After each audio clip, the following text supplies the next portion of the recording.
do not ever, ever, never ever skip using it. You say you're special, one of a kind, one of the better boys. I'm on your level, that's what you say, but all I hear is noise. I don't have time for. Hey guys, welcome back to my channel, or welcome if you're new here. I'm Jaisha, and in this video we're going to talk about some things that you should completely avoid doing if you have natural hair. If you want your curls or coils to flourish and be healthy, I have 10 things that you should never be doing to your natural hair. And when I say never, I mean not even sometimes. Now, am I guilty of doing some of these things in the past? Yes. But when you know better, you do better. And that's why I'm here, so that you can avoid making these same mistakes. For my wash and go today, I am going back to the Doux Bananas Extreme Gel. Now, I know you guys saw me with this gel using it for the first time in my last video, and I have been obsessed with it ever since. So I'm still going strong. That's my gel for right now for all of my wash and goes. But today I'm also going to pair it with my Kinky Curly Not Today leave-in conditioner. What's left of my leave-in conditioner, I don't even know if this is going to be enough. So I'm just trying to get a little bit more moisture and softness into my hair for my wash and go. I did get a few questions on my last video about what leave-in to use with it, so I tried this leave-in with when I'm not sure, with a lot of different styling products, just because it's lightweight and it tends to work well with a lot of different stylers. So this is typically my go-to. I love this leave-in conditioner, but I do not think that I'm going to have enough. So I'm gonna focus it on my ends, really. I really did not have a lot of leave-in conditioner, so I don't even know if it's going to make a difference in how my hair turns out or my moisture levels. It wasn't a lot, but it was enough for me to get my ends moisturized, the most important part. It doesn't matter because I know how this gel works on its own, but I still like to have a little bit more moisture from my leave-in. On to things that you should not be doing when it comes to your natural hair. I'm going to take the top off of this because, my goodness, it requires so much strength just to squeeze some gel out this bottle. Number one would be detangling on dry hair. I like to always make sure that I am detangling when my hair is super wet, and or if my hair has product in it.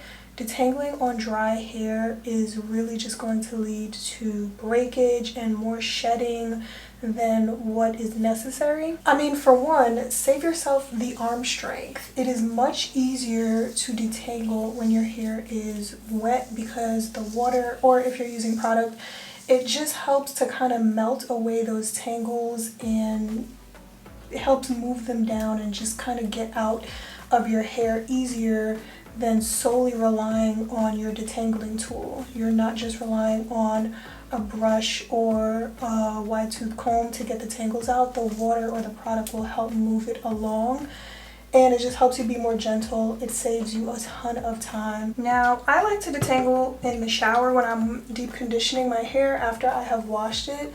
I find that to be the easiest and the best. If you have the right detangling tool for your hair, this should be a breeze. As I'm applying my deep conditioner, I go through and just detangle section by section. Even just having the water run on your hair as you're detangling in the shower. You can also detangle if you pre-poo your hair. So if you have an actual pre-poo, or even if you're just using oil, as long as it's not dry. The second thing that you should not be avoiding, no, that you should be avoiding, do not skip conditioning your hair. And conditioner can be regular conditioner that you use after shampoo. It can be a deep conditioner, or it can be a leave-in conditioner.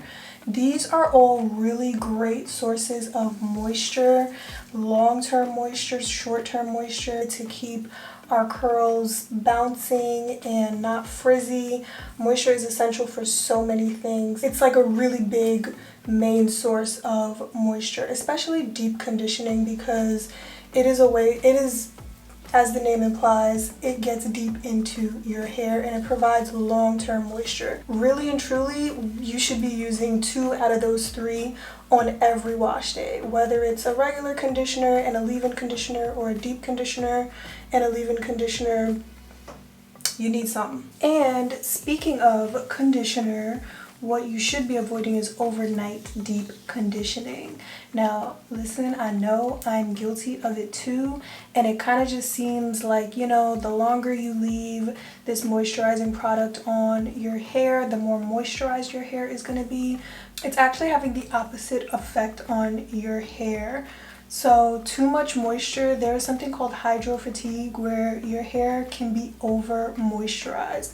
I know it sounds crazy, but too much of anything is just not a good thing. If your hair is over moisturized, your strands, your cuticles, they are just swelling with moisture and they're being stretched beyond their typical capacity. So it could lead to brittle hair, it could lead to frizziness, even though you think you're getting moisture.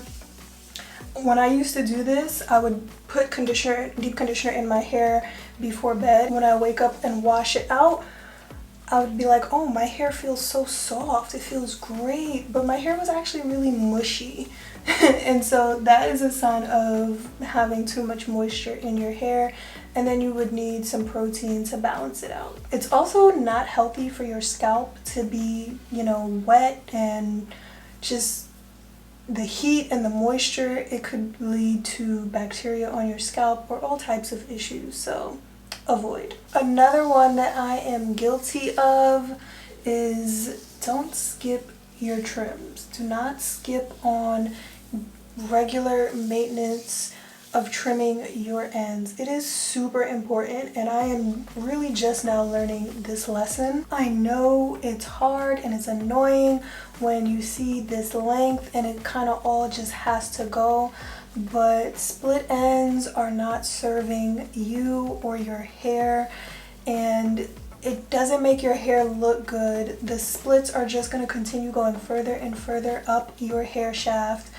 which is just going to lead to more breakage and more hair that you have to cut off, and your hair isn't going to look good. Like, you can see after a certain point when someone needs their ends trimmed, you can see the ends of their hair are just thin, your hair looks frizzy, it won't cooperate. And so the thing is, you just have to find a trimming maintenance schedule that works for you and your hair. We don't want to, really the sweet spot is when you don't have to cut off as much as you are growing. Basically, you're cutting off all of the new hair that grows, so you're not retaining any length. And so I'm working on finding my sweet spot myself. You know, it's going to be trial and error, and it's going to take some consistency, whether it's every 3 months, every 5 months, 6 months, whatever it is for you. Just be sure that you're trimming your ends. Number 5, and we all know this one, overexposure to heat. We've all been there before, and we know how this goes. Too much heat, direct heat on your curls is going to cause damage. If you are excessively using heat on a regular basis, there's nothing wrong if you want straight hair. Perfectly fine. You can have healthy straight hair, but if you want to be able to keep your curls or coils intact and wear your hair naturally, you want to avoid using a lot of heat. Once those curls are damaged, they're not going to bounce back. There's no product or technique or really anything you want to use once it has been damaged from heat. So very high amounts of heat, very excessive amounts of heat, constant use of a flat iron. Ooh, I got a paper cut and now it's burning. Speaking of heat damage, this one is a huge no-no. Do not ever, never ever skip using a heat protectant. If you are going to be putting heat on your curls, on your natural hair, you should always be using a heat protector. And I'm not talking about putting some oil on your hair before you blow dry it. I mean an actual heat protectant. It is going to provide a layer of protection, a barrier, if you will, that It just keeps the heat from getting super deep into your hair and damaging it. It is a form of protection against heat damage. So you always want to be using a heat protectant, something that is labeled as a heat protectant, because there are ingredients in those products that it helps to prevent heat damage. Now this next one, I know we are all guilty of doing this at some point in time. Everybody has slipped up in this regard at least once in their life, and that is not protecting your hair when you go to sleep. My goodness, we need some protection for our hair before we just lay down on cotton sheets or pillowcases or whatever other man-made material, fake ingredients pillows and sheets are made out of. There needs to be some type of bonnet, scarf, a silk or satin pillowcase. Now, I get it. Sometimes we try to be cute before we go to sleep, or sometimes you might just be lazy. You don't feel like getting up and doing your nighttime routine, or you just fall asleep. Leave your bonnet or your scarf next to your bed instead of in the bathroom. Or if you really don't want to have to think about it at all, get a silk or satin pillowcase. That way your hair is not, even if you do just go to sleep on it, your hair is not, there's no friction being created. We are protecting our ends and more importantly our edges, because we are not about to lose those edges over being lazy or wanting to be cute. Now this next one, I don't even think that this is talked about enough, but we should not all, speaking of not sleeping on harsh things and causing friction and tension, if you are using a regular old towel to dry your hair after you wash it, stop. Using a regular old towel, it causes friction against your hair, it causes frizz, it pulls all of the moisture out of your hair that you just put into it during wash day.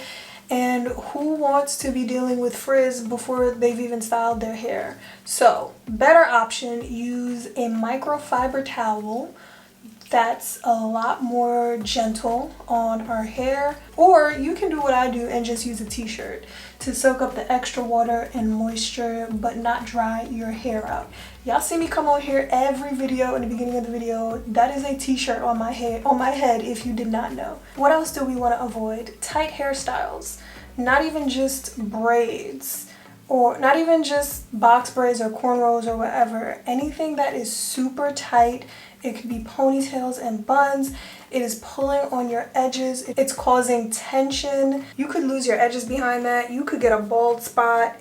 That's just not the move. If you tend to wear a lot of ponytails or buns, be sure that they are not too tight, and also switch up the placement on them. Also, if you like protective styling, if you like getting braids, box braids, twists, whatever it is, just be sure to give your hair a break sometimes in between so that it could breathe. And the last thing that we should be avoiding, I mean, there's plenty more, but this is going to be it for today.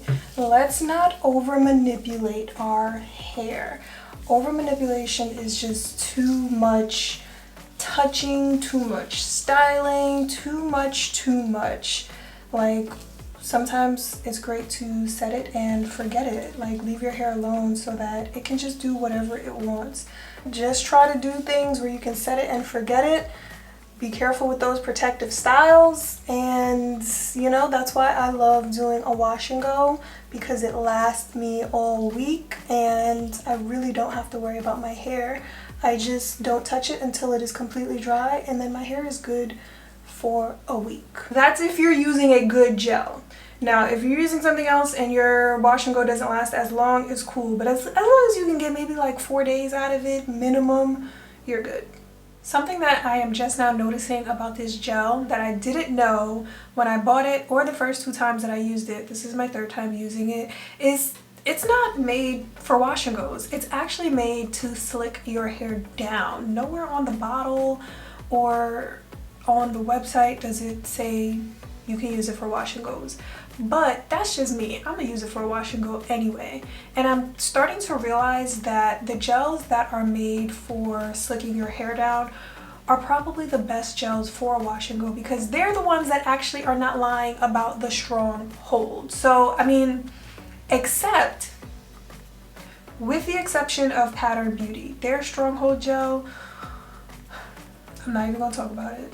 It's an old video if you want to go see about it. So the Fenty Stronghold Gel wasn't made for wash and goes. My hair turned out beautifully with that. And now this one. So those are a few of my tips on what to avoid if you want long, strong, and healthy natural hair. Please give this video a thumbs up if you enjoyed it or you found it helpful. Don't forget to subscribe to my channel if you want to see more of my videos, and I'll catch you in the next one. Bye.